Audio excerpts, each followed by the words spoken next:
The third individual may be the most impactful. Very rare can you ever make the statement that the person that hires you for your first job in high school becomes your lifelong mentor, and that is the case for me. And so there's an individual in my life by the name of Jim Kessler.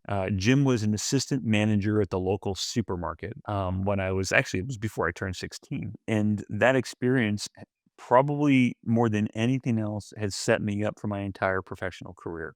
Imagine being a 15, 16-year-old kid who has a leader that says, I want to see your report cards because if your grades go Really? down, I'm going to cut your hours because I'm not going to let you sacrifice school for a job. He was the kind of leader that had built incentives for people to grow as a part-time student. What he did is he created, and the timing was, the mid to late 80s, and so the labor market was a bit tighter, harder to get full-time people in place. So he used a large amount of high school students to work, replenish the shelves, take care of the customers.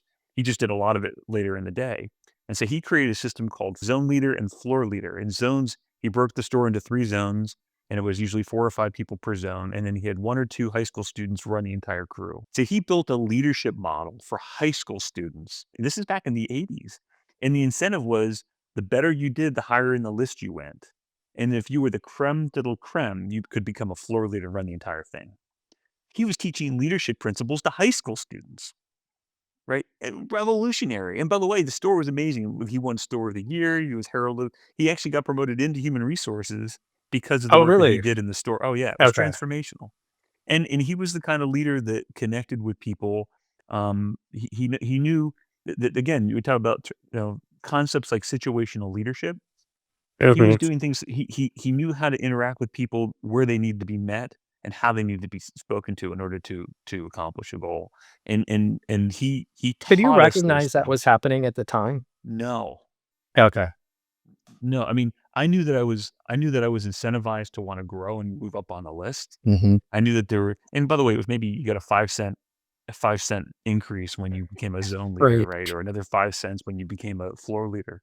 But he recognized in some of us that we were competitive.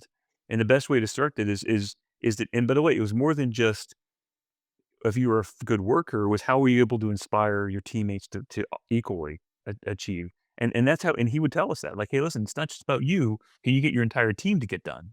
How do you make sure everyone's partnering with each other to get that your particular area done?" We didn't understand what he was doing, but we knew how it felt. We knew how it felt to win as a group and win as a team.